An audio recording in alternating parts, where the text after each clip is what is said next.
I want to continue now with my notes on Hinduism, specifically Vedanta Hinduism, and specifically the famous Shankara and his Advaita Vedanta, or non-dualist Vedanta.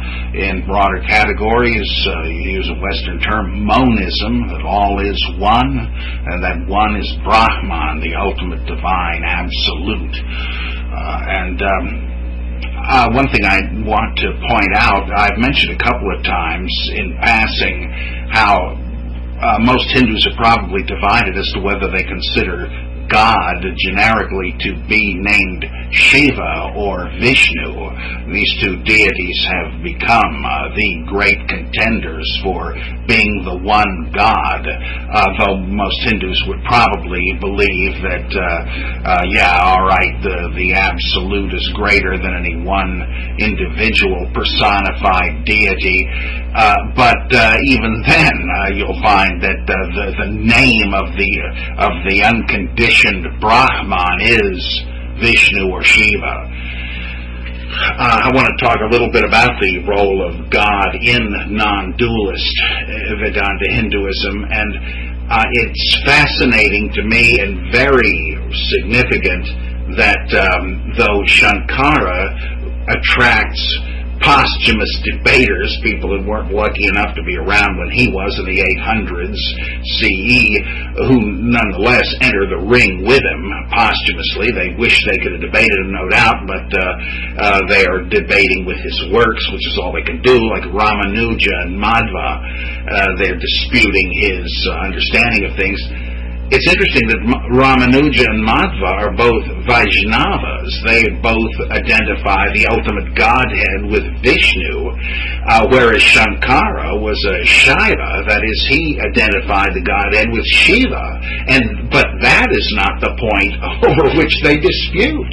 They sort of realized it almost doesn't matter what name you give it, and what your favorite set of myths and concepts are. They still knew they had the same basic theological, philosophical framework to debate. That was much more important than this strikes me as some kind of parallel to if you had a debate, which I don't think has ever happened, between a Jodo Shinshu Pure Land Buddhist and a Calvinist over precisely how salvation by grace through faith works, because they're both in that framework, even though they have different saviors.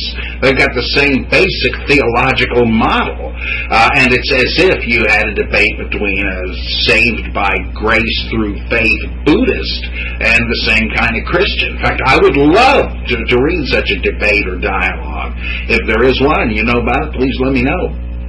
That's kind of what we have when we have the Vaishnava Ramanuja debating after the fact with the Shaiva Sri Shankara. And interesting fact by itself. Now, who is God? Does it really matter what name you give him? Ultimately, I don't think so in Shankara's standpoint of non-dualist Vedanta, because ultimately everything is an illusion other than God, and that includes a personal deity. As I said, there's higher and lower knowledge and higher and lower levels of reality. Each lower one is dreamlike compared to the higher one above it. But in the highest level, there is only Satchitananda. There is only the pure consciousness and joy and self-awareness of Brahman, which is a neutral term. In fact, one can call it Nirguna Brahman, Nirguna. Brahman, again, Brahman. Nirguna Brahman means Brahman without qualities. Hindu and Eastern physics speaks, at least the ancient physics of the East, speaks of, much like Empedocles and others did, of there being certain modes or forms or conditions of matter, the three gunas that were latent in all matter and stirred up and began to form different things way back in the beginning. Well, this is Brahman without gunas, without qualities. So it's a neutral term. It's not a personal being. It is beyond personality. There is, on the level of lower knowledge and perception, a worshipable God, a personal creator, a kind of a Gnostic demiurge that he refers to as Saguna Brahman, who would be Brahma the creator, an actual Zeus or Yahweh-like mythical or monotheistic God, a personal, super powerful creator God, and this would be called either Saguna Brahman with qualities, or Ishvara, the Lord, or just Brahma, the creator. But the real Godhead is above even such a being. Now, I mentioned Brahma, the creator. I mentioned that many speak of the ultimate as Shiva. Many speak of the ultimate as Vishnu. I guess this is as good a place as any to bring in the construct of the so-called Hindu Trinity, which was a theological maneuver, a conceptual maneuver to try to unite everybody. And it's a pretty breathtaking one. It's pretty effective and impressive.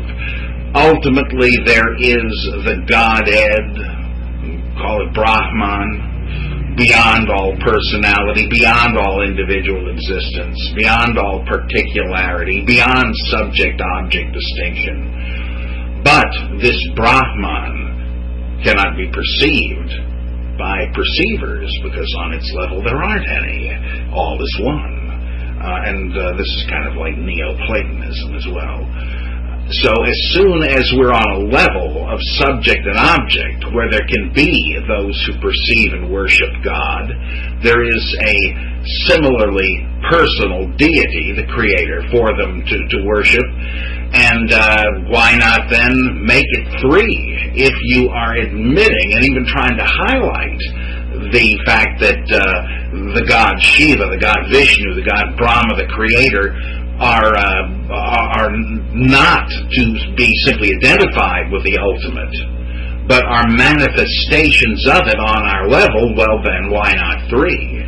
Why not say, this seems to me very wise? Why not say to those of you that say, oh, look, I have experienced Brahma, I have had visions of him. And the other guy says, I have had the dreams in which Vishnu came to me. And somebody else said, oh no, Shiva appeared to me in a yogic trance.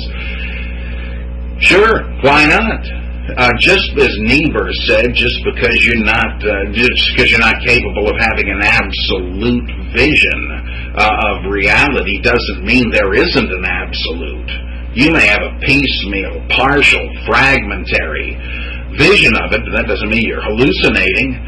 Just because you're seeing in a glass darkly doesn't mean you're not seeing.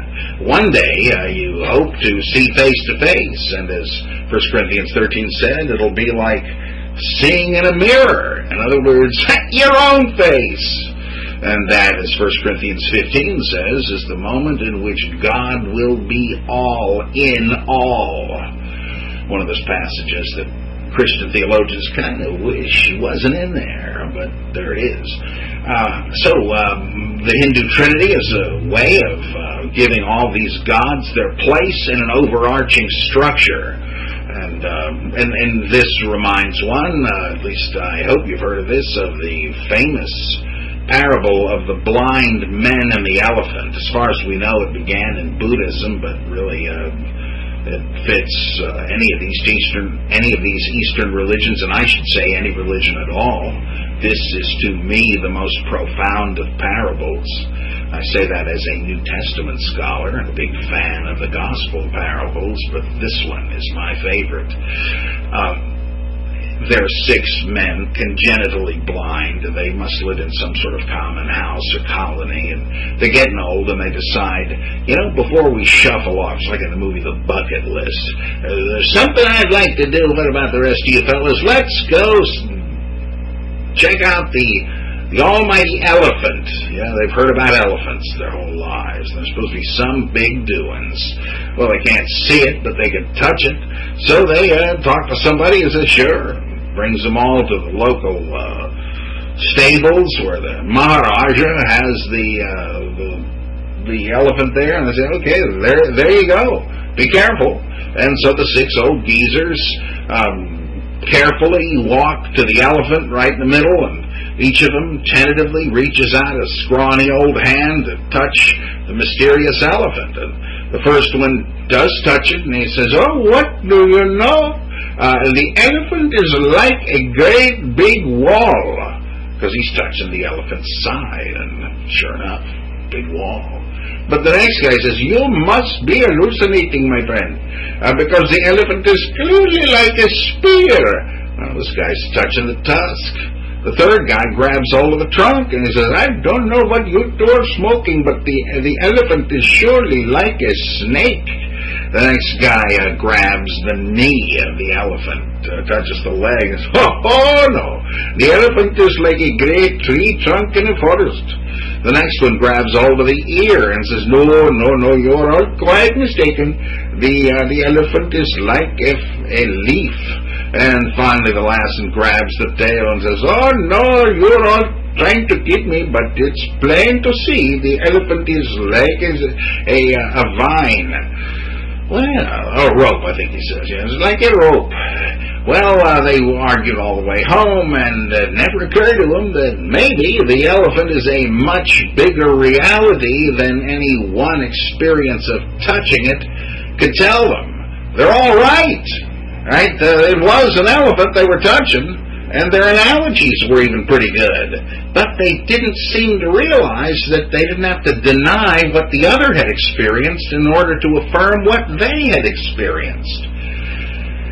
As H. Richard Niebuhr says in his great little book, The Meaning of Revelation, we're often right in what we affirm and wrong in what we deny. There's just too much to isn't there supposed to be so much to the divine reality that you couldn't possibly grasp the whole thing in a single experience or sum it up under a single concept? If you could, you would simply have created an idol. If there is a God, surely this entity must be mind-blasting. Some of the great rabbinic stories about the mystic show. There's a great one with the 4 who entered paradise. They sort of followed the example of prophet Ezekiel and gained visions simultaneously of Yahweh sitting upon his jewel-like glowing throne chariot in the midst of the heavens. And when they all snapped out of it, of the 4, only Rabbi Akiva was sane and sound and in doctrine and mind. Of the other 3, ill-prepared as they were for the vision, one became a heretic, one was driven insane, one died. That's saying the same thing in another way, a more daunting way. You might be lucky enough to apprehend some portion of the Godhead, some facet, some aspect of the Godhead, but for a pipsqueak, an ant like you and me, to perceive anything, it's going to have to be refracted and distorted by what Shankara calls the limiting conditions, the upadis, and that's how we see things. The reality is of necessity refracted into subject-object perceptions, where we're over here and God is over there, and we are perceiving some fragment of the divine nature, which is all we can ever do, short of realizing our oneness, dropping the false screens and barriers. And that is the goal. But until then, well, why not have 3 phases of God or even more? What's the problem? That's why there's a kind of a tolerant view of popular religion by the theological intellectuals. Are people going to little shrines tucked away here and there in the city to make an offering to Kali or Rama? What the heck, it's a little superstitious, but what would Kierkegaard say? If they're sincere about it, it works, it's the real thing. And they're not even completely wrong, because every tawdry statue of a howling demigod like Kali is a facet of the one, just as the worshiper is. So why not? Okay. I've said that according to non-dualist or monistic Vedanta Hinduism, that of which Shankara was the great proponent, all perceived reality is an illusion, or their word for that, I'm sure you already know it, is Maya. That has nothing to do with the Mayan Indians. It's just a false cognate. And though I'm sure there are people that think it does, but the languages are totally different. And so what is Maya? And what do we mean when we say the world is illusory? I venture to say that some non-dualists would accept it if you said, once you snap out of the illusion and attain pure, true perception, the world as you know it will just recede into the distance. That'll be it. You will not perceive it, or the old you, or anything other than what you are, namely Satchitananda, being, consciousness, bliss, that pathetic self-limitation that for a moment obscured the Godhead in its own knowledge. In your particular case, it's over, so there's no problem anymore. But I have also heard it explained in another way, that it is that Maya is seeing what is before you. This maybe I'm veering over into Zen Buddhism, but I'm pretty sure I've heard this in a Hindu context too. That it's seeing the same old world, but misconstruing what you're seeing. And my favorite example of this is a skit I saw on Saturday Night Live years and years ago, in which Bill Murray shows up at a funeral home, and they call the wrong guy, and they really got a birthday party entertainer. There's some gross foul up somewhere, and so he thinks he's doing a birthday magician show. So he starts, have a volunteer from the audience, please, and then eventually gets around to sawing the casket in half, and it was great. And of course, you see, that is based on a big mistake. He misapprehends the situation grossly. But I took from that, I realized this is not quite the point that the joke was making, but suppose you just go to see a magic show, and you see a guy seeming to, well, let's just say you see the guy sawing his assistant in half. That's what you're seeing, but that's not what's happening. Right? There's a clever, elaborate series of, what do they call them? Illusions. Right? Stage magician is asking you to believe he's actually murdering his assistant. There's blood everywhere and so on, and then resurrecting her from the dead, right? Nobody claims that. They're not trying to get you to believe they're doing miracles. Rather, the idea is, this is an illusion. I am tricking you. How do you suppose I'm doing it? Everybody goes in there knowing, yeah, I'm being had. This is a fake. And that's what's so fascinating. Yeah, how does he do that? And then you don't really want to find out. They'll just ruin the whole thing. So it's an illusion now. What do you know? Our word magic comes from the Sanskrit Maya, and it means stage magic, illusion, where you seem to be seeing something. You are misled. You're seduced into believing you're seeing something that you're not really seeing.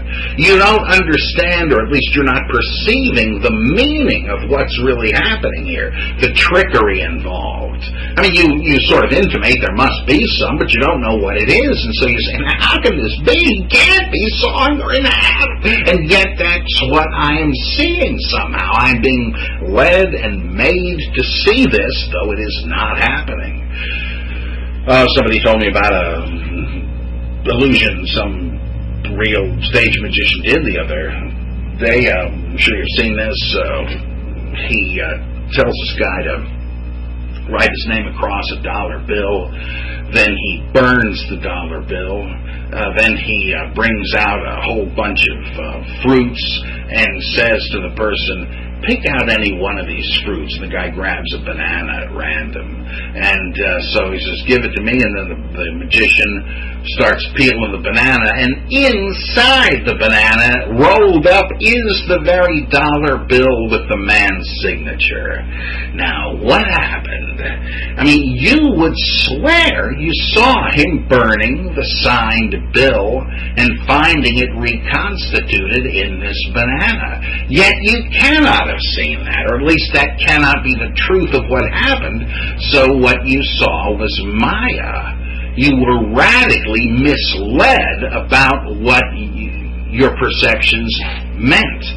And so the worldly person radically fails to grasp the meaning of what he or she sees happening. The connections are not what he or she thinks. You're living under a delusion about what is important and what's really going on in the world, etc. Does that preclude the idea that final initiation, final enlightenment would cause the world, as Isaiah says, to roll up like a scroll? I don't know, maybe not. But I think that is rather interesting. That certainly is what the Zen Buddhists say. Yeah, after I was enlightened, I just saw a mountain again where I had seen the mountain at first. But I didn't see it the same way. It didn't look the same ever again. And so there is this sense of being misled. And in Hinduism and Buddhism, one of the chief traits of that illusion is that you think worldly goods are important and enough to live your life for, and so Buddhists really make a big deal out of this, but they seem to have gotten it from Samkhya Hinduism, and I think it's implicit all over the place in Hinduism. You're desiring worldly goods that can never satisfy you, and when you die, you come back to be reincarnated, though we haven't gotten to that yet, in a world where you hope to have another chance to get all the goodies, but you're never going to do that because all these things are inherently fleeting. So you're just asking for one frustration after another. You see, you're wrong-headed in your approach from the word go, and that's Maya. Shankara spoke of three meanings of Maya.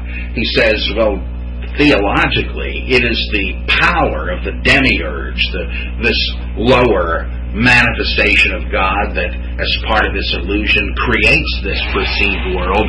It is the amazing power of magic by which by which Ishvara or Brahma or whatever creates this world. The almighty creative power. Something like that is going to be called Shakti in an adjacent system of mysticism, which Shankara also may have practiced, Tantra. Well, that's one thing it means, the power within this frame of reference of the Creator God, the lower manifestation of God. Another thing it refers to, again, is the seducing delusion, the starry-eyed but wrong enchantment with the worldly goods of this perception. The fact that your value judgments are so mistaken, that's your illusion. But then thirdly, it refers to the absurdity of this world. So much of it makes so much sense. As Thomas Aquinas pointed out, I mean, all the systems of nature, the way the body heals itself, the reproductive system, just amazing, the order of the world, and yet there are certain basic absurdities, certain failures to fit Reality doesn't seem to obey our neat categories sometimes. We find ourselves in moral dilemmas. Now, why should that be if a God created a world in which we can obey His commands? We find ourselves having to break one to obey another. And there's all kinds of odd things. If desire is wrong, then is it wrong for me to desire to be saved from desire? Oh my gosh, what a paradox. Some people point that out as a pot shot against Buddhism and Hinduism. They're fully aware of that.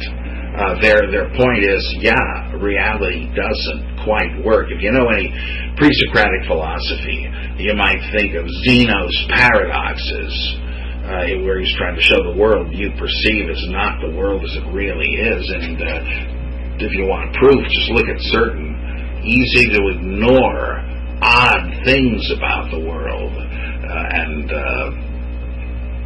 My favorite, I suppose, is the logical impossibility of ever crossing a single foot of ground.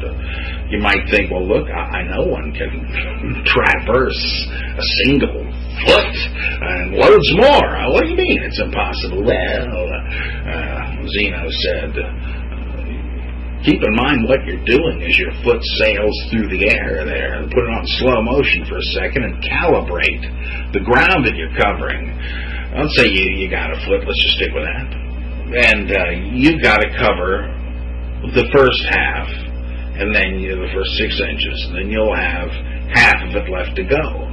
Well, your foot keeps going, and it goes over the next 3 inches.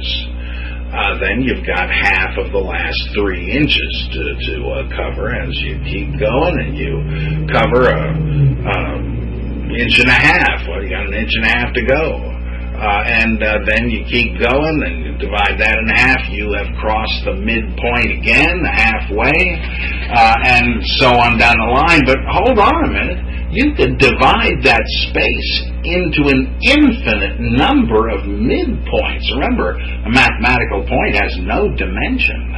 You could subdivide that remainder into an infinite number of midpoints remaining. And I got news for you, pal. You can't cross an infinite number of points in a finite amount of time, even though any idiot knows you do all the time. Well, Zeno pointed things out like that to say, the real world is not as you experience it. And that's kind of what Maya refers to again. These weird little rough edges and contradictions that indicate, hold on, wait a minute. Or just things like, why is there not ultimately justice of the good guys winning? Well, karma and reincarnation mitigate that a bit, but the world doesn't seem fair somehow. Well, it isn't, and that's another sign that maybe something's wrong here. Like on The Twilight Zone, or a number of these shows where somebody is in a false reality, and they suddenly realize, hold on a minute, there's something screwy here. And then they realize, I'm being set up completely. Okay, so these are the three meanings that Shankar read into Maya, but the world as we experience it is Maya, at least in view and retrospect from the final standpoint of moksha or samadhi, the enlightenment experience. I remember I was sitting in a presentation on transcendental meditation where the salesman was trying to deny that this was this slickly repackaged Hinduism, and somebody asked him about samadhi, and he corrected the questioner's pronunciation. I thought, aha! So why would he even notice if it weren't plugged into Hinduism? Of course, it's all right with me that it is. I just don't appreciate false advertising. I love Hinduism. It's just great stuff. But like the product labeled, some people would like to say, it's not religious at all, so you can teach it in public schools. Oh, wait a minute there. Okay. I will get into karma and reincarnation in just a bit. You already know, I'm sure, the basic idea of it.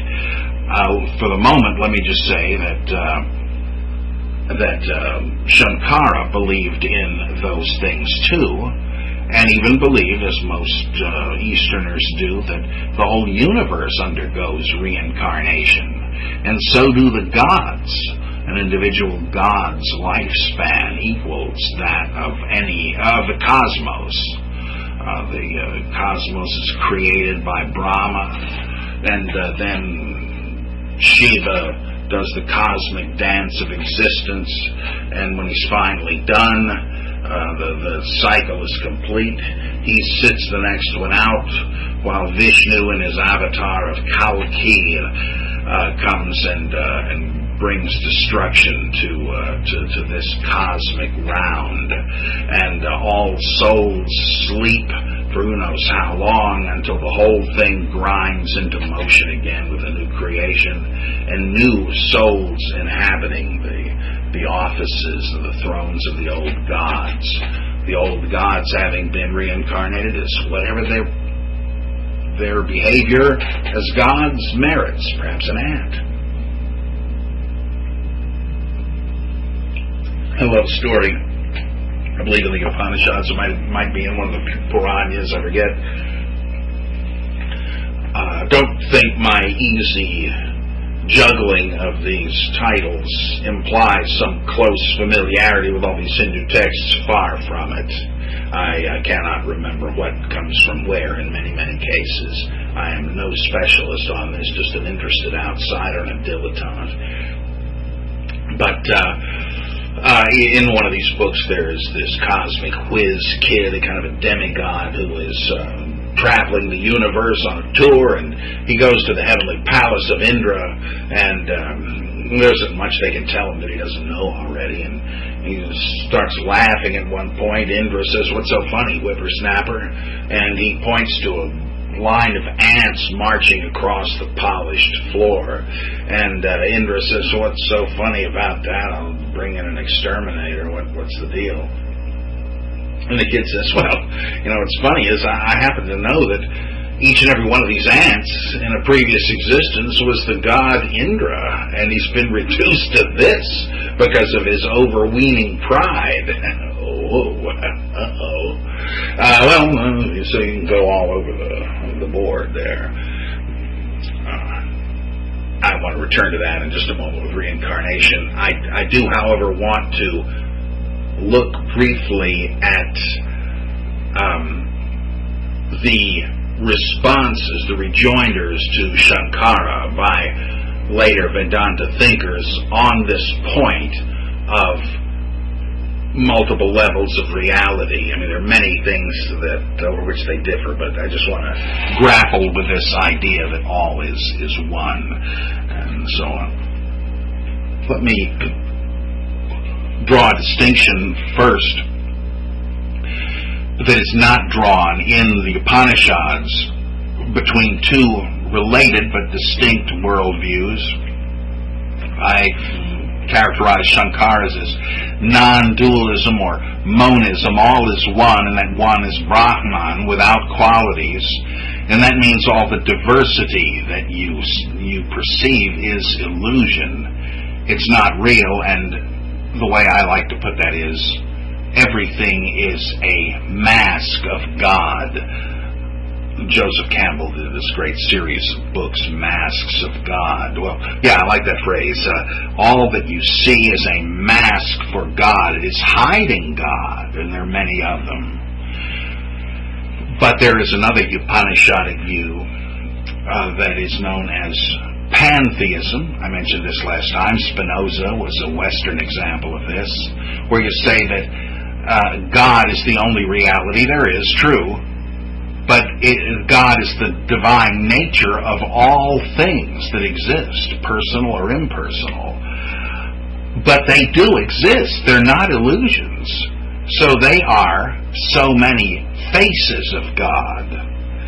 It's not like you're seeing them instead of God. When you see them, you are seeing God. And that's all there is to God. There is no God above and beyond this, nor need there be God. I mean, that would be reducing God to a person. Well, Ramanuja, the next major Vedanta thinker in the 12th century, he did not go along with Shankara because he thought Shankara's views tended toward dissolving religious piety, as indeed in a sense they do. I mean, he passes from religion to philosophy, does Shankara, when he says that once you know you are divine, that you are all. The whole thing, as Jesus says in the Gospel of Thomas, I am the all things came forth from me. If that's the deal, Ramanuja said, who are you praying to? I mean, Shankara admitted he didn't pray anymore. I guess like Tillich said, I don't pray, I meditate. And that can't be right. Some people have said that Ramanuja was a member of a mystical sect that wanted at all costs to preserve the experience of a joyous worship of a God whom one loves, but who is other than oneself. I mean, you need the subject-object thing if you're going to love. Just as Christians say there's a Trinity, so that the love of God may be experienced by somebody. It turns out Ramanuja probably did not belong to this sect, but he was championed by a group called the Pancaratras, who did like him for this reason. They said, yeah, we want somebody who can argue against Shankara. And it's interesting because the Pancaratras had virtually a monist view themselves, but still wanted to express it in emotional worship of a capital O other. And so they began to gravitate to Ramanuja because he said, the ultimate reality is not an abstract one. The ultimate reality is not a Godhead beyond God. No, the ultimate being is the supreme being, Vishnu. He is a God, he is a personal entity, though he is also the same as all that exists. So now, you see, this is different from non-dualism in its pure state, which says ultimately there is only Brahman. This is different from pantheism, saying that everything is really deep down God, and there is no personal God beside that. Because this is what in the West is called panentheism, all in Godism, Panentheism.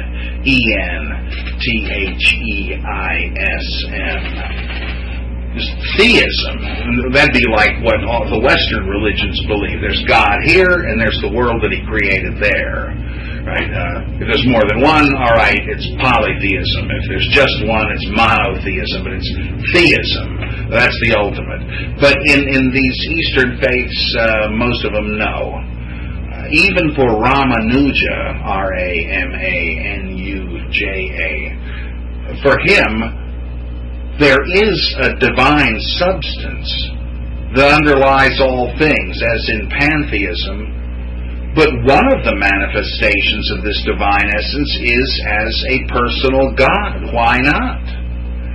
This is very similar at first glance to what Shankara says about the penultimate level of reality, where you're worshiping, well, he would have said Shiva, but you're worshiping Ishvara, the creator God, serving him, maybe having visions of him, and so on.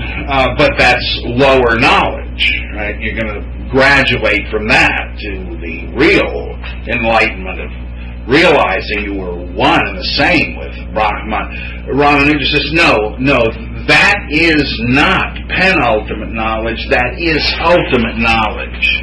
There is no absolute abstract beyond God, a personal God, Vishnu. He is the ultimate. Now, how could he pretend to refute mystical experience, which is really the final defense of non-dualism, when people have said, look, I experienced this. You can't tell me it's not true. It's as if I love my wife and somebody comes up with some sophistical argument. Well, love doesn't really exist. It's just some kind of spark of electrochemical stuff along some some byway of the synapses. Nah, you can't tell me that. I mean, you may be right about the, what is happening to send the communication of the feeling I feel when I love my wife, but the fact remains, I know what it's like, and I love her. There can be no doubt that I'm somehow wrong about it. I mean, I've experienced it. Well, Ramanuja knew that Shankara and plenty of non-dualists had experienced this oneness, so what did they make of that? Well, they said what they did, and this is very much like what brain science says about these experiences today. It's what he did was to sort of sink into a common, what he experienced was the common divine nature, you might say the raw nature of it, that is prior to its articulation as a bunch of people and things and an overarching deity. Somehow what you've done there is to take a vacation from your individual form and just sink into the ocean of divine being. That doesn't mean that's higher, it's actually lower. Like Freud said, in mysticism we return to the oceanic feeling of the womb. And we're one with everything, but how and why? Well, because we've kind of abdicated our position in what is really a higher level of articulated interaction between beings in the world. Surely that's got to be a higher and better way of living than just being in a trance like you're in a womb state forever. Come on. So that's what Ramanuja said. It's not bad, there's nothing evil about it, but he's sort of relaxing in a body temperature bath, and he is experiencing the undifferentiated divine, but it's just the substratum of which everything, including the personal God, is made. That is lower than the divine order that God has produced, that Vishnu has produced. He has taken the role of a personal creator and savior and given us the role of his worshipers whom he saves when we have faith in him. How has he done this? How has the Godhead, Vishnu, taken these various roles as if there were a play on stage, and he's the author, the director, and playing all the parts?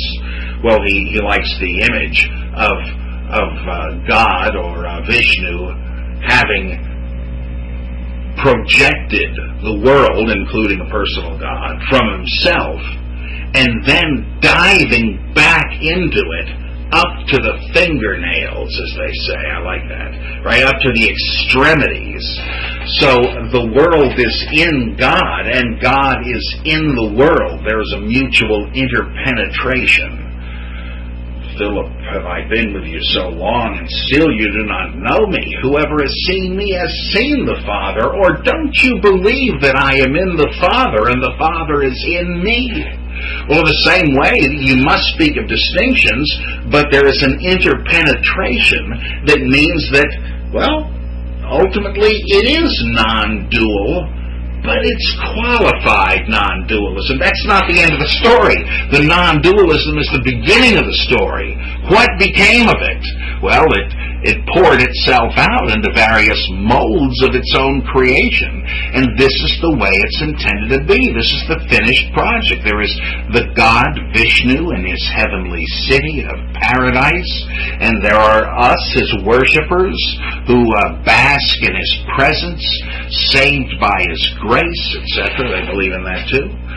And this is the higher knowledge. There's no higher condition than fellowship with God, with Vishnu. But everything is made of God, so there is an important sense in which it is non-dual. It is all one. You see, the distinction is not penultimate, though. It's not some lower truth. It's not some condition. The distinctions between us and God are the final form that God had in mind. So this is This is the ultimate knowledge of it. And so he's able to charitably explain how these pure monists, these Advaita Vedantists, non-dualist Vedantists, can have their mystical experiences in a non-prejudicial way, and yet explain that is not really the goal of religion, which is to have a worshipful fellowship with your Lord, Vishnu, a personal God.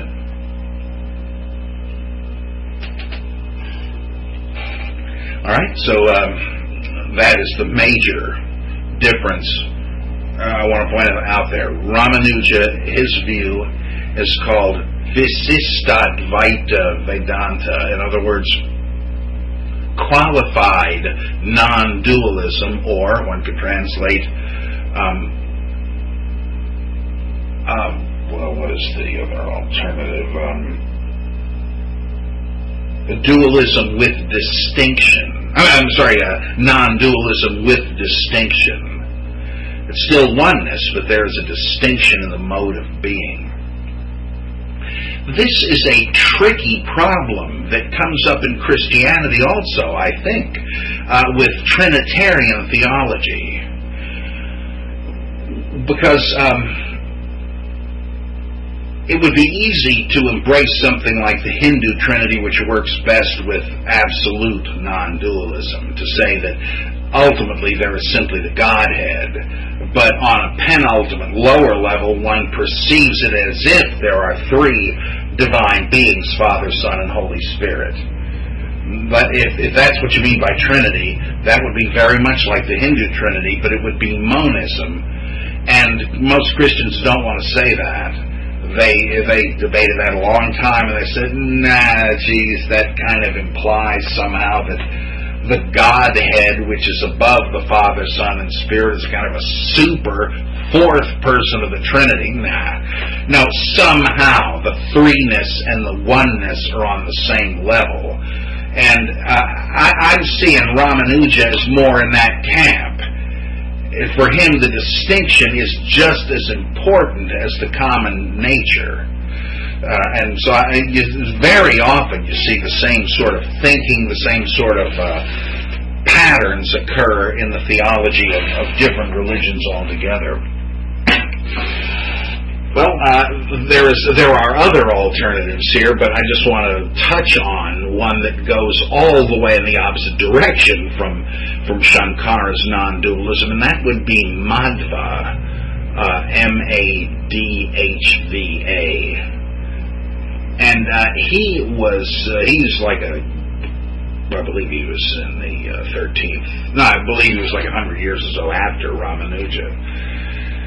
This man was an out-and-out dualist. He doesn't want to qualify non-dualism. He wants to say, as Western theology does, that there is a gap, an ontological gap between God and the creation that will never be overcome. The world is not eternal, as it is in some types of Hinduism, like Samkhya philosophy. No, but it wasn't always there, but it only got there by being created by Vishnu at a certain point. He didn't generate it out of himself, as Ramanuja said, as the Kabbalah says. No, he just said, let there be, as the Quran says. He saith unto a thing, be, and it is. So creation ex nihilo, where there was nothing. So that's what he does. So you can tell right off the bat, this is anything but non-dualism. And sure enough, his view is just called Dvaita, or dualist Vedanta. Now, how can he be getting this from the same texts that Shankara and Ramanuja are reading? Well, he's zeroing in on the parts that Shankara said were dumbed down to the uninitiated reader. This will not do for Madhva. He says, no, this is the straight talk. That other stuff, that highfalutin stuff that Shankara is making so much of, that's all metaphor and so on. This is the straight stuff. he drives a wedge between almost everything you can drive a wedge between. For instance, salvation. Can you just turn directly to God and repent and be saved? Ooh, no, you can't. You need a heavenly mediator.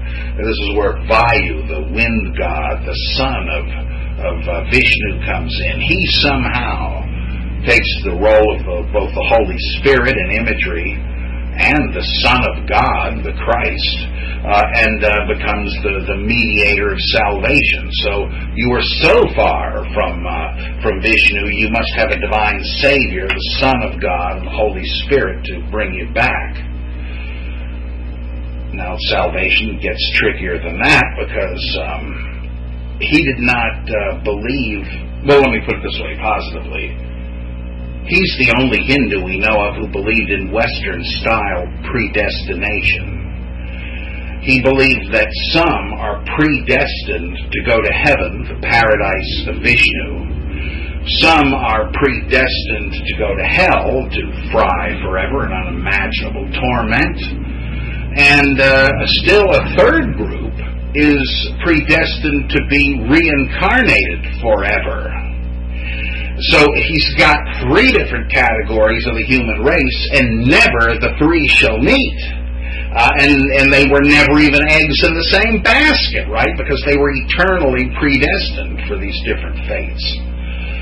So quite a different view. Now, I'm grossly shortchanging all of these figures, but I just want to give you sort of the most basic idea of where some of the major figures stand on a couple of basic issues. But there are other issues. Let me just flip back to Ramanuja for a second. I mentioned how his disciples believed in salvation by grace through faith. I also mentioned some Buddhists who do, but let's stick to Ramanuja here for the moment. His followers divided on this question in the same sort of way Protestants did. There was no influence from Protestant missionaries. There wasn't any Protestantism yet. But it's simply that the same issue inevitably raises the same questions. And so you developed within the sect of Ramanuja the difference between the cat school and the monkey school. The cat school is the people who believe that God, Vishnu, saves you by grace. Apart from any volition of yours, you could never even cooperate with him. You're just grabbed by the divine grace and saved, like it or not, pal. Well, that seems like Calvinism. Calvinism, at least, it says that somehow there is a place for your own decision, but God's decree that he elects you is prior to that and unconditional. He's not waiting around to see if you're going to grab on. Well, the monkey school says that you do have to cooperate, though you could never have saved yourself without the divine initiative and the divine help. Why call them the cat and monkey schools? Well, the cat school says it's just like when a mother cat wants to go somewhere with her kittens. What does she do? She just grabs them by the scruff of the neck and carries them there. That's the way Vishnu does it with us when he wants to take us to heaven. He just grabs us by the scruff of the neck and saves us. But the monkey school, well, how does Mama Monkey carry her little fellas around?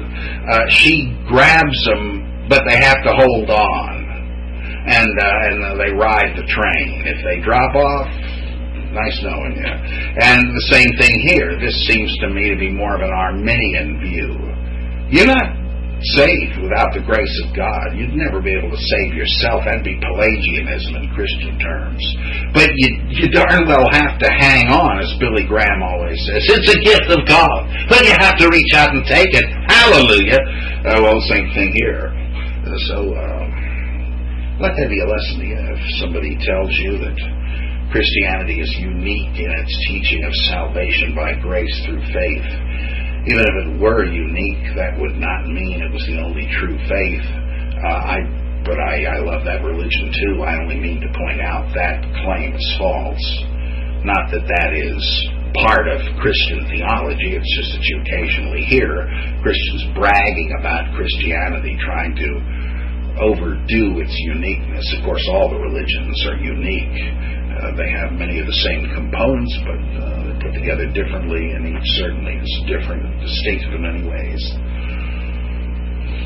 All right, what say we go back and fill in some gaps here, some things I have mentioned. It's very difficult to start at any point and not have to do this. You're going to have to, everything you talk about presupposes something you haven't talked about yet. And if you stop and start over and start there, well, that's going to bear on some other stuff that you haven't explained yet. So I hope this works. We've mentioned karma and reincarnation. Let's go back and plug that in. This is a view held by virtually all the Eastern religions. It even made incursions into Islam and Judaism somewhat late in the day, but it's there with a minority status, but it's all over the Asian religions. And what is the understanding here? It does not appear to have been part of the religion of the Aryans. I guess it could have been, because Plato certainly is aware of it. In one of his writings, he has the myth of a man who dies on the battlefield and eventually is going to be reincarnated. The Pythagoreans believed in it. Who knows where they got it, though? It's difficult to say. But certainly could have been known to the Aryans, but if you look at the Vedic writings, there's no mention of it. So that's why scholars tend to say that they didn't take this into account, that this perhaps was either a later development to solve a certain problem, I'll tell you what that is in a second, or perhaps it was just the adaptation of an indigenous Indian Dravidian belief. Maybe they already had it, who knows, but here is the basic idea, that your life is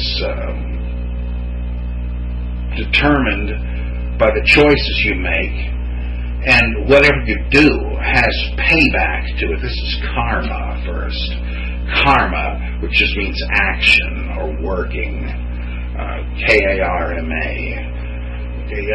Whatever you do, there are repercussions. What goes around comes around. There is a moral value to everything you do, pretty much anyway, and you will, sooner or later, be rewarded or punished for what you did. Who's going to see to that? Well, with rare exceptions, like Mitra is supposed to enforce pacts and all that. Generally speaking, they say the gods don't have to. It's just an ironclad law of the universe that indicates that some things painful to us happen nonetheless. And you asked for it.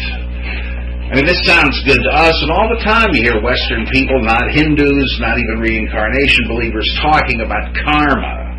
You really want the karma you're going to get from that, because there's certainly a common sense version of this with no metaphysical implications at all. You don't have to believe in reincarnation to believe that you're going to set certain things in motion that are going to come back to bite you, right? Just because of the way people are and so forth, right? Well, this says that, it's going to be precisely measured out, and however you would do that, right? It's like equal pay for equal work. How do you determine exactly what's worth what? Well, you don't need to worry about that. That's just the law of the universe. No gods enforce it. Eventually, you're going to hear that with the grace of God might be able to mitigate it, but that's like saving you from a fire or something. They're not backing down on a punishment they decreed. No, it's just what happens. And they could, just like the early Christians said that Christ could free you from the power of the stars in astronomy. Well, they didn't necessarily think that the stars were living entities. Some did. But it's just that what would be controlling you inexorably like a machine, the gods can perhaps remit that. But it's not divinely administered justice. That's what I want to get at. I always ask that on my exams, and people always get it wrong. The gods do not enforce it. Indeed, they are subject to it. Remember, the gods are reincarnated, and how is a matter of what they've done in their lives, their own karma. And karma is brought about by worldly motivation.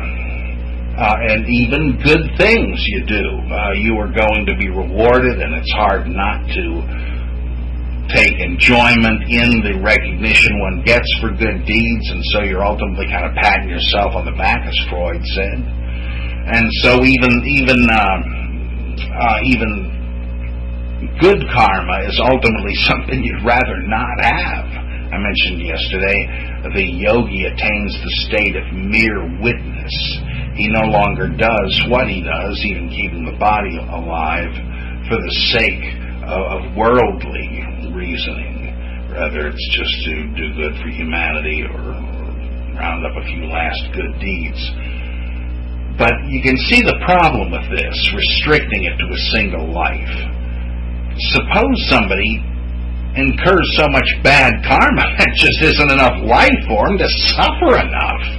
I suppose they are suffering from a terrible burden of bad karma, but they keep digging themselves deeper. They can't live long enough to pay for all this, unless, of course, they're going to live again. Right? If you are reincarnated, that's the other half of the formula, samsara, the world of desire and suffering, in which one is reincarnated. In fact, the word samsara also can be used simply as a reference to reincarnation.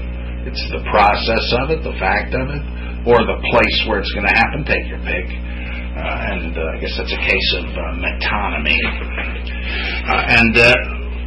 So you are reincarnated to finish paying for what you've done, or answering for being rewarded for what you've done.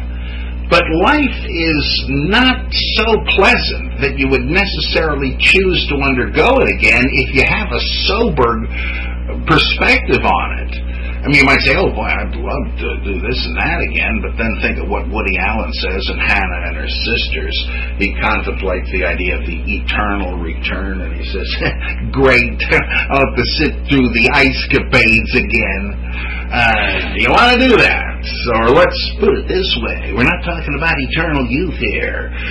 How many times do you want to lose all your teeth? How many times do you want to lose control of your bladder and have to get used to depends again, right? Oh yeah, this is a riot. Yeah. Oh boy, can't wait for another round of arthritis. Yippee! Can't wait to outlive my friends and have them dying all around me. Oh boy, what a party that is.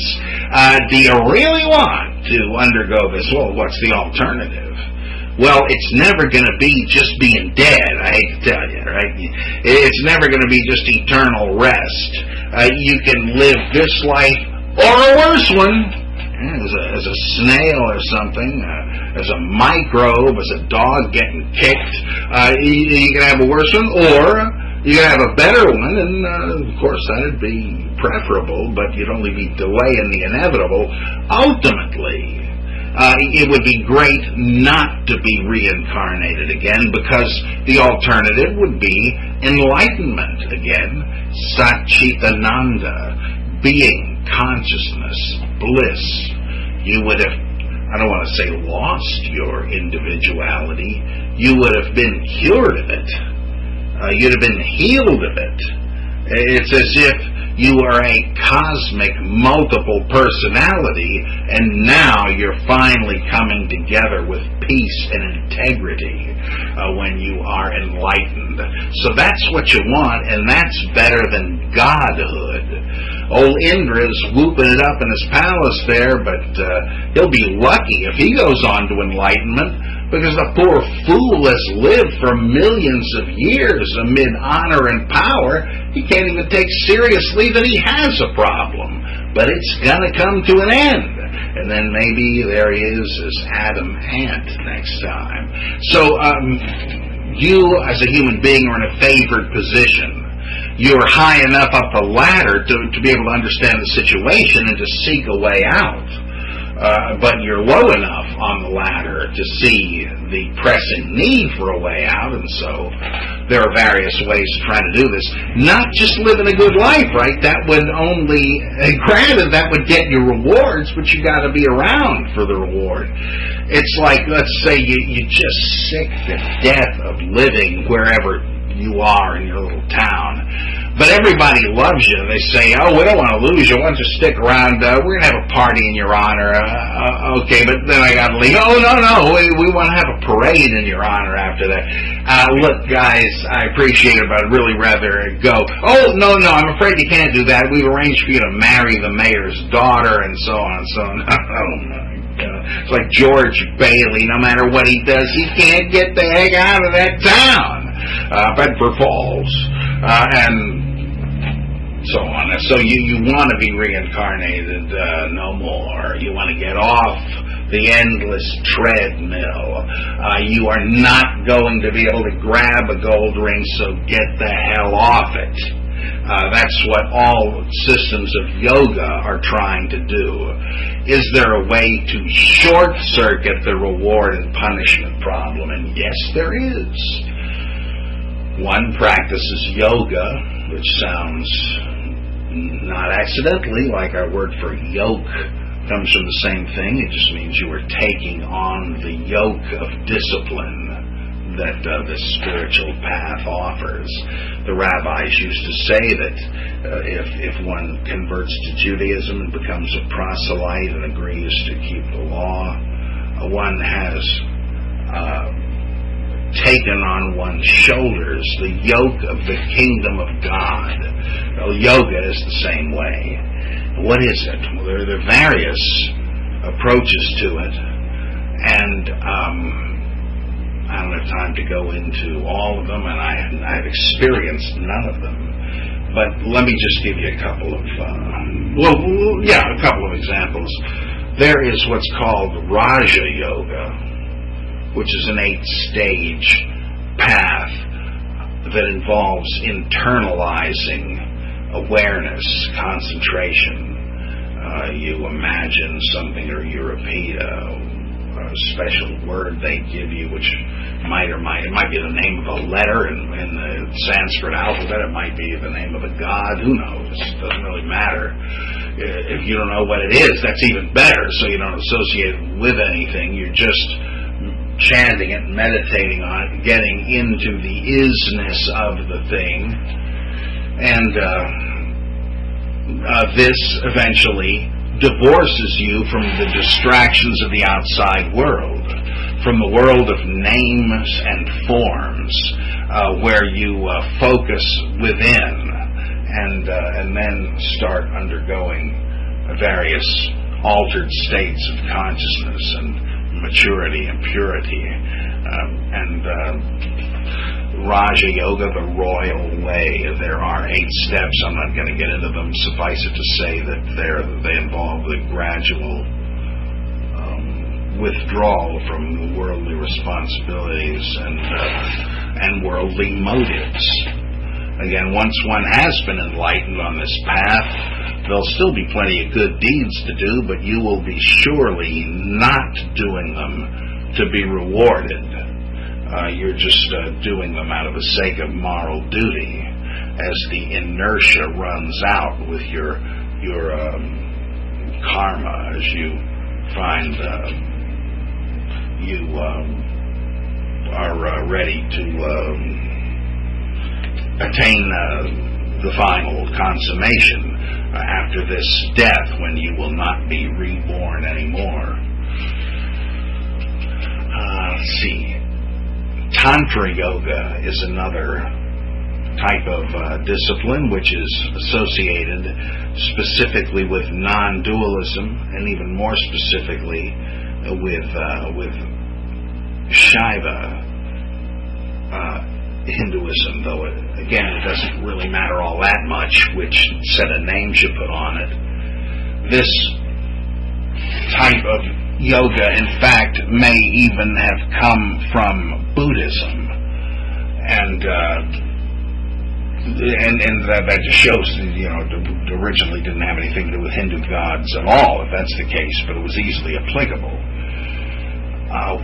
This is true also of I guess there's another kind we're going to go into as well in a moment, but let's look at the non-dualist character of Tantric Yoga. What does it mean? Well, the documents that teach the how to do it of Tantrism are called the Tantras. The this Tantra, the that Tantra, the Maha this and Maha that Tantra, and so it means treatise or tract. It's the same basic jumble of letters. And it's non-dualist because it presupposes a particular view of the world and its makeup and its origin, and you already know what it is. It's non-dualism. But it is another, it's a Shiva or Shaiva version of it. And here is the basis of it. We picture the absolute power of the universe, the Godhead, as the God Shiva. He is like the Brahman. But there is the moment where he personifies himself, becoming a creator, and then uses his logos-like power to create the universe. It is this creative power which Shankara called Maya, this world-creating and sustaining power. Okay, that is what the Tantric yogi does. Let's see now. How exactly does he do this? Well, let me see. I'm inclined to jump ahead here, and I don't want to explain it badly. Let me say first that this step of creation by the deity through his power is mythologized by the god Shiva begetting the world through his wife, through a primordial sex act. His wife or consort or Shakti, Shakti, is usually pictured as Kali, Kali, the black-skinned, bloodthirsty goddess with knives and swords and skull, necklace and all that. Through her, he begets the world. But then in some versions she is more important than he is, and it's sort of like a praying mantis. After he does impregnate her, she tramples him into the dust. Nobody needs him anymore. And she gives birth to the whole world. The word Shakti means both the consort of the Creator God and his power.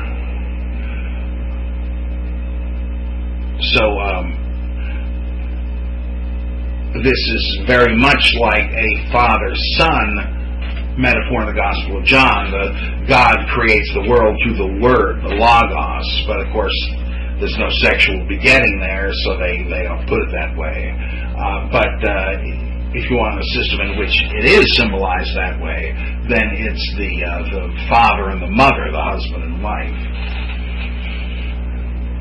She is impregnated.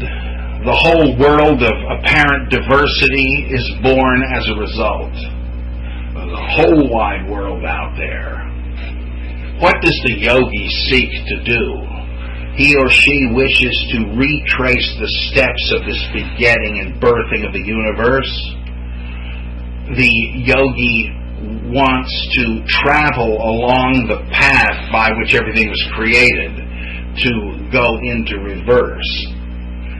And this entails contradicting and contravening the traditional strictures of the faith.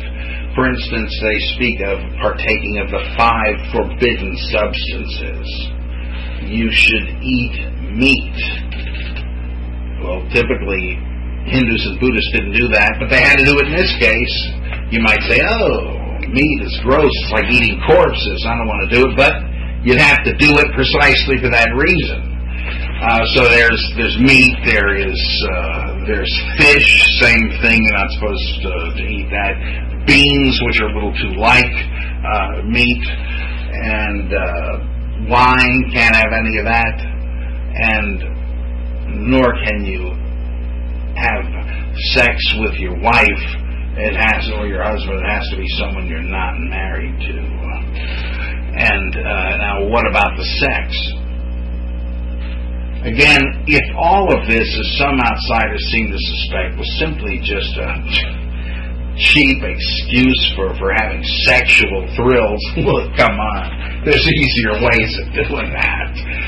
If you look at what is prescribed for the sexual experience, you remember the mere witness bit, and last time I said that there are cases where guys have gone to the dentist or the oral surgeon and been able to block out the pain. They're merely witnessing themselves suffering it as if it were someone else. Well, you got the right idea here with the sex thing, too. Because even though the monk is being aroused sexually and having relations with the woman who cannot be his wife, by the way, has to be somebody else, because of the forbidden thing, you are on one level aroused, but on another acting in mere witness of what is happening as if it isn't really you, and so it seems that if it's not, and this means you are able to prevent a climax, you're able to prevent the orgasm, and so one level of you is hurtling toward it, the other overrules, at least if you're one of the enlightened. And this shock to the system catapults you back to that origin of time where there are you and a few of these atoms, and that's sort of about it. And so psychologically, this is enough of a big, strange experiment to make it believable, but it could throw you into a shock where you do enter a trance state, and you say, yes, here I am back at the beginning, and start over again. What about the forbidden substances? That is an integral part of this, because what you're doing is to transcend the order of the world by transgressing that same order. Certain laws and rules have been put together, usually by the religious people, also the same folks that ran the military and the government. You are to keep certain rules to keep society from collapsing, and we have to do that. But in a sense, at least inside your own head, that is what you want to see happen. You want to see the world as it exists collapse and fall together, with you escaping it, of course. And so you induce a trance state in which you will transcend ordinary reality by transgressing ordinary reality, sexually, dietarily, etc. Under the supervision of a priest, you eat the stuff that's off limits. You perform certain sex acts considered immodest or immoral. But you're not doing it for the cheap thrills. You're not doing it for the reason most of these addicts are. And that is what can open you to the prospect of being saved this way, transcending by transgressing. This is not for everybody, and indeed there have been people a little scared of this that have said, well, I'd kind of like to try this, but I believe I'm going to stick with safe substances.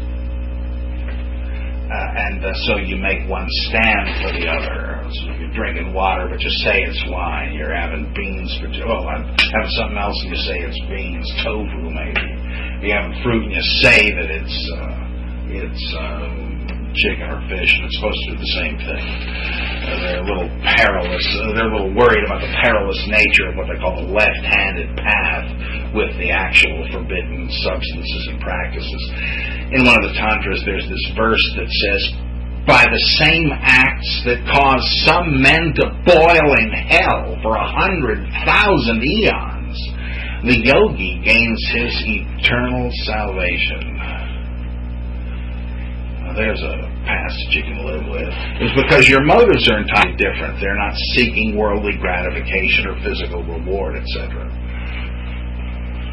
And so this is done primarily in Shaiva Hinduism, but it can be done in other kinds. You can switch it over to Vishnu and Lakshmi, or as Shankara did, you can take it out of a human framework altogether and speak of the Garbha and the Vajra elements.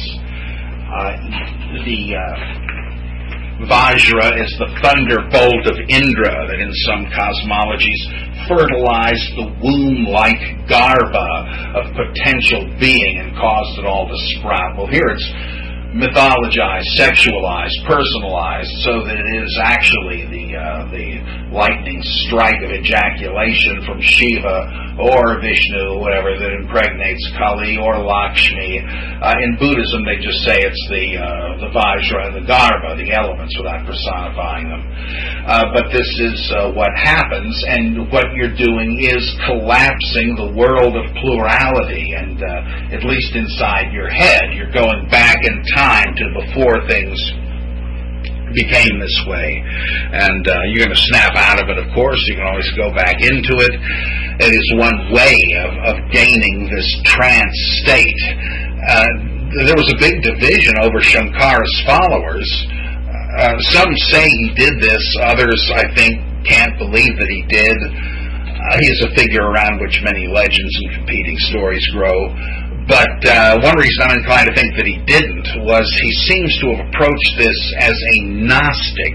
That is, he thought the gnosis of simply knowing how everything works would be enough, so that if you understood it, you would enter into a trance state. You'd simply see through it, like psychoanalysis says. You get to the point where you understand what was crippling you, your actions, your emotions, the hidden repressed trauma, and once you do, you see right through it, and it's lost all its power. Well, it should have worked that way with Shankara's Jnana Yoga, as it was called, the same root word, Gnosis Yoga. Just knowing it. I get it. And wow, the light goes on. I remember once I was waiting for a bus, reading a book on deconstruction theory, and suddenly I understood what they were getting at, and I had this strange cartoonish image in mind. It was as if somebody had screwed the lid off of my skull and reached into my brain and manipulated into a new configuration. I get it. I see how it works. Well, they're talking about something like that. But not everybody who understood it experienced it. It was sort of a letdown. I said, what am I doing wrong here? I must be missing something. And so they began to say, well, maybe if you tried to meditate on certain mantras, suppose you took little formulae from the Upanishads that express this doctrine and you just meditated on them, like this Atman is Brahman, or I am Brahman, or Tattvamasi, that thou art, or another goodie from the Upanishads, Neti. What is the Atman? Well, not this, not that. You know, it's no identifiable object, something far more basic. Neti. So picking out about 6 of these, they figured maybe these bija mantras, these seed chants, would do the trick. And I'm sure, the same kind of problem came about that Zen Buddhists had. Is there any way I can bring this about, or do I just have to wait for it? Pentecostals have the same problem. How do I experience the baptism of the Holy Spirit? Do I just tarry and wait for God to send it to me, or can I work myself up somehow? It's the same kind of problem all over, and I think that stems simply from different personality types. But anyhow, there was that problem, and naturally the Shankara folks divided over some of those things. Well, let me go back yet again. to karma and reincarnation and explain something else. I've already intimated that there's a whole menu of options for reincarnation. It's all based on your moral state mainly. Did you do good or ill? Karma knows, like Santa Claus checking his list, only there's no he. It's just the list with a self-checking mechanism. But depending on how bad you were, you could well, good or bad, let's put it that way. There are 6 lokas, L-O-K-A-S. The brilliant among you, the geniuses in comparative religion, will realize that's simply the root of our word location, locale. The 6 lokas, or states of being, really, are these. You could, now this is if you're not enlightened, right? There's 6 options for ongoing lives that will one day come to an end. You'll start all over again. But to start at the top layer of the cake, there's godhood. You could go up the ladder and become a god for a whole cosmic cycle, and you'd be in charge of answering prayers and such. And that'd be pretty darn good. Not as good as total enlightenment, but it ain't bad. And the gods of every era had been around previously in other forms, right? Well, the lower thing than that would be to be an asura. The gods are called devas, and the lower ones, the lower heavenly beings, like the Titans in Greek mythology, are the asuras, or lords. They apparently were the gods of the Dravidians, and they're always pictured as having heavenly battles with the devas, which they don't really mind, because after all, these are the gods of warrior clans, and naturally your gods are going to be like their worshippers, and so they love nothing more than mixing it up with the Dravidians, so they always wind up beaten, just like the villains in all movies. The ninjas come after the guy, and he beats everyone. Okay, so down the ladder again to human beings. And of course within that you've got all sorts of possibilities. There are the major castes, socioeconomic slots in the society, and there are thousands of subcastes. They continue on even though illegal. And within each caste, more or less rain falls. You could be a Brahmin and paralytic. Right? Who knows? All sorts of things can happen. The fates are different to every individual. So you're talking about all kinds of nuances, but these are the basic categories. Well, then you go down below humans. Suppose you've really been bad. Well, you can come back as an animal. Here's Fido. And you might say, well, that's not so bad. Well, you could get eaten as a routine matter, and you get beaten. You might not receive such great treatment, but on the other hand, an animal is comparatively innocent, and that's why it's sort of good to be reincarnated as an animal, because the animal isn't really going to do anything bad.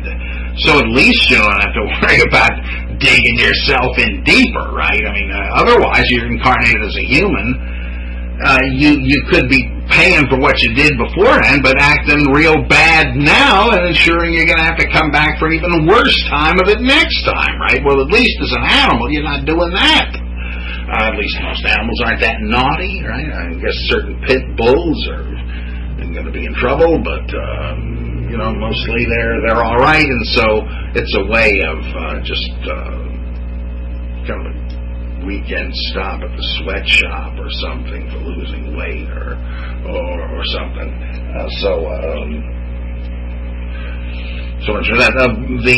Below the animal is the preta, P-R-E-T-A, the hungry ghost. These are ghosts. The whole idea of a ghost, of course, is somebody that should have moved on, but some level of their astral body is still here on the earth, and food meant an awful lot to them. They were just gross physicalists. So it continues to mean a lot. And the preta is the poor ghost that sees all this yummy food but cannot partake because though he has a great empty stomach to fill, he's got a teeny little pinhole of a mouth. You can't get any food. So the preta is the eternally frustrated, hungry ghost, very much like Tantalus in Greek mythology. Okay, what's worse than that? Well, you guessed it. Going to hell. Hell is just unbelievable torment. The Buddhists, the Tibetan Buddhists anyway, divide up hell into just numerous types of hells, just scores of hells, each determined and named by various horrifying, ghastly torments its denizens will undergo.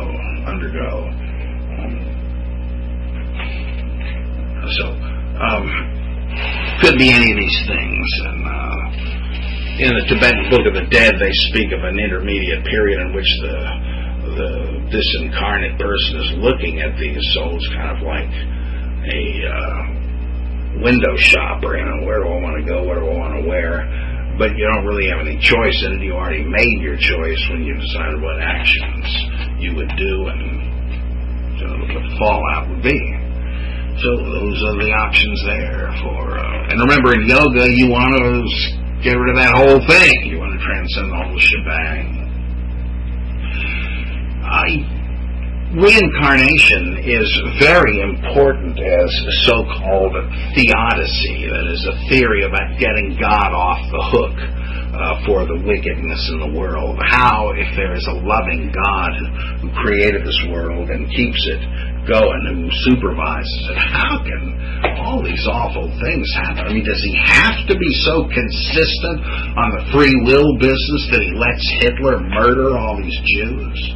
I mean, it's fine to say, oh, there was free will, yeah, but come on. I mean, if you're talking about being a provident ruler of the world, I assume you're not. Yes, how can if you're saying there is a providential God, you're saying you've limited the free will defense, so he's going to intervene and do anything. Why doesn't he stop Hitler, etc.?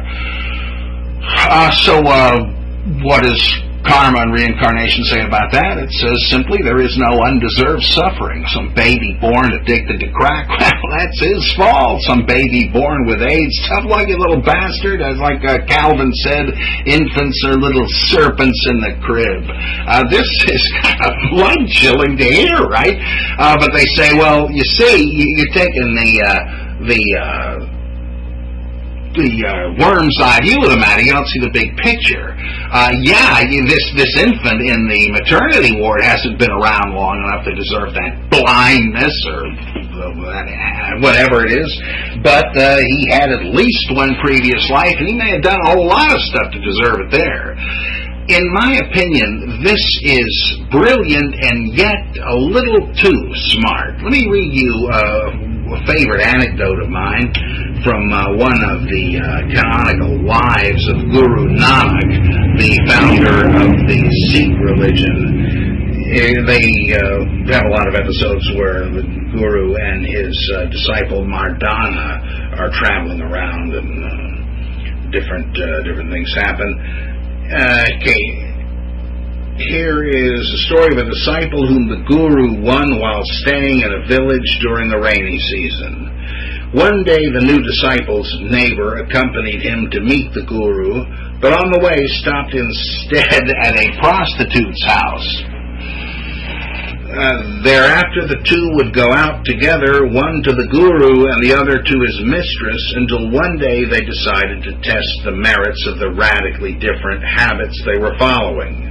That same day, their neighbor discovered a pot filled with coal, but containing also a gold coin, whereas the disciple had the misfortune to pierce his foot with a thorn. Guru Nanak explained to them that the neighbor's gift of a gold coin to a sadhu, a wandering mendicant in his previous existence had earned him a pot of gold coins. The disciple, on the other, had performed deeds meriting an impaling stake. You know what that means, right? You're killed by a sharp stake right up the rear. The neighbor's subsequent immorality had, however, converted all but the original gold coin to coal, and the disciple's piety had reduced the impaling stake to a thorn. Whoa, is that great? A little too good, though, right? See what's going on there? Here's this one guy that was so great, so pious in a previous life that, boy, karma dictated that all things being equal, he'd find a whole pot of gold in this life. But he ruined it in this life so that he was now due one lousy gold piece, and that's all. If it had been a little worse, he'd have lost that. So he didn't find this great positive out of nowhere with no background. No, if you see the whole picture, he was due to get a huge fortune that shrank down to one mere gold coin. Whereas the other guy, right, he was such a bastard. He was due having this stake up his rear where the sun don't shine, executed, but he had worked off just about all of that good karma, so he did a little more than sit on a tack. So you know you can mediate, moderate, ameliorate this kind of thing, mitigate it, and so the result is, yeah, it looks like the wrong guy got rewarded and the wrong one punished, but if you see the whole picture, no, it worked out just fine. Of course, how do you know what they had done before? Well, that's why you need Guru Nanak instead of just some slob like me telling you this. You need the guru who knows the past and the future and what karma has dictated for everybody. He's the one that can pull the veil away, and behind the scenes you see the real truth of the matter, etc., etc. And so the rest of it's not having a God's eye view. You just have to take for granted by faith that something like this is going on. Man, I sort of shudder at that, to tell you the truth. But there is an even worse version of it. I mentioned how in the Book of the Dead, they have, I think, poetically, the notion that you're window shopping, looking through the wombs into the various possible lives, and then you choose, though your karma will weigh on your choice when it looks good to you. I mean, life as a pig might look good if you were nothing but a glutton, for instance. Well, some New Age folks today take that idea and I think take it out of context, and they envision someone after their own death, before a rebirth, just looking down at the world and the various kinds of life they might live, and in order to learn things they hadn't before, they will apply for a posting in a particular kind of life. Gee, I wonder what it's like to suffer this. What the heck? Let me find out. And this is especially pernicious because you're really blaming the victim, right? The kind of thing I just mentioned with Nanak and so on. You can't help but think that's basically blaming the victim, but at least theoretically you're saying, well, no, it's not John Q. Public here as a baby that I'm saying did anything wrong. At least I'm not saying he's the victim of blind fate. He isn't just this baby. The individual is a much larger, longer processed entity.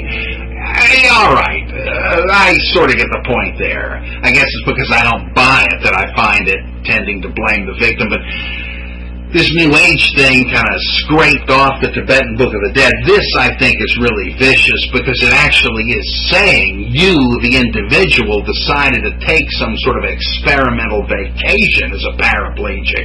And so if somebody says, pity me, you say, you made your own bed lying at you jerk. That's just being hard-hearted. Forgive me for sermonizing there. But I do want to point out the differences. Sometimes these Eastern ideas are kind of reappropriated in other ways, in alien contexts. I wanted to wrap up yet a couple of other things. There's a lot of material to cover here. I mentioned another type of yoga before. I don't want to get away without mentioning Bhakti yoga. We just barely talked about it, I realize. The Raja yoga. I want to get back to that when we discuss the Eightfold Path in Buddhism, because it's very much like that. We also just barely mentioned Tantra yoga and the basic technique and the presuppositions about that. And we mentioned Jnana or Gnostic yoga, where the truth shall set you free, supposedly. Well, how about Bhakti yoga? You'd spell that Bhakti.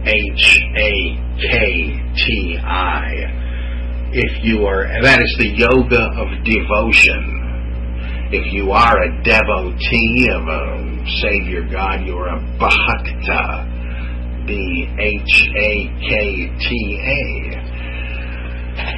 The approach here is the main one, I think, you see in the Bhagavad Gita, though it, like the Upanishads, has remnants of several views side by side because it's been written and rewritten, corrected, interpolated, etc. And in the Gita, the idea is that you may have a favorite patron deity. You are devoted with all you have, your whole heart and soul, etc. You worship and pray with fervor and love and gratitude to this Savior. I'm sure there are people with bumper stickers on their cars that say things like, "Honk if you love Vishnu," or "Honk if you love Kali," or whoever. There's several options. Kali, despite her fierceness, is a major star of Bhakti Yoga. Vishnu, or one of his incarnations, like Krishna or Rama, they are both avatars that become the object of such worship. The Buddha, or various other Buddhas and Bodhisattvas, we'll talk about that later, can be the object of this kind of devotion. And in fact, some people think that this, like Tantric yoga, began with Buddhism and was borrowed by Hinduism. The two faiths, after all, are very ancient, existed side by side.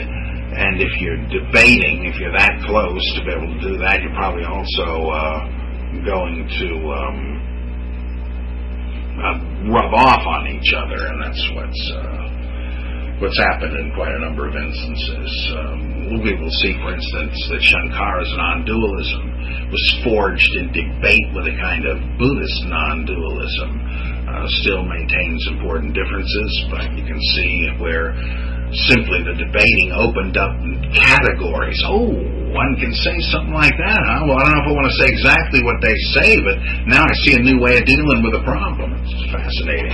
Well, this emotionalism, boy, this sure has a place in Buddhism, too, because probably the most, I'm guessing anyway, it seems to me the most populous form, the one with the most adherents of Buddhism is Jodo Shinshu Buddhism, the school of the patriarch Shinran, which involves an emotional gratitude and a faithful invocation of the name of Amida Buddha, but one can call on other Buddhas and Bodhisattvas as well, and people do. The basic notion is that the Savior is going to see to it that you get the blessings you need and desire, especially eternal life, but you must live your life as a sacrifice for him or her, Kali, for instance, Durga. This brings in yet another type of yoga. Maybe these are ideal types. Categories that appear to be sort of hermetically sealed, but in fact bleed into one another in practice. Because you can also speak of karma yoga, where you say, all right, my karma, or possibly the will of the gods, has assigned me a certain lot in life, and better for me not to kick against the ox goads.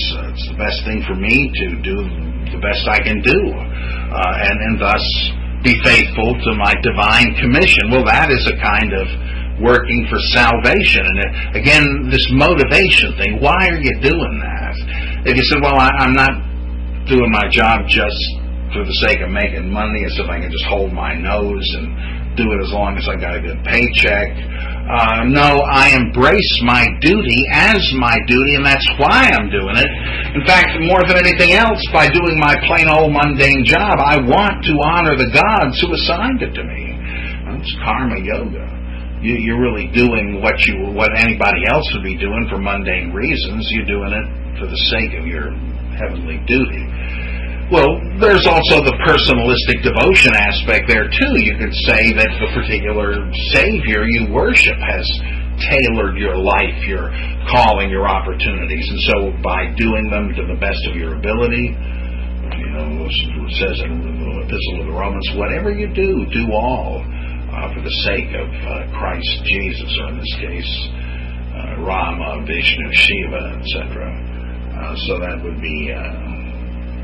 that is the kind of Hinduism that is most like our Christianity. There is so much more about Hinduism. It's do not take this. Don't be so foolish as to take this as the final word on Hinduism. It barely counts as the initial word on Hinduism. You should read the texts of this great religion. There are shelves of them, but at least sometime you ought to read the 12 or 14 major Upanishads, which are in different translations. You ought to read the Bhagavad Gita, which is part of the epic of the Mahabharata. And there's just all kinds of good stuff, but certainly you ought to read those. If you can get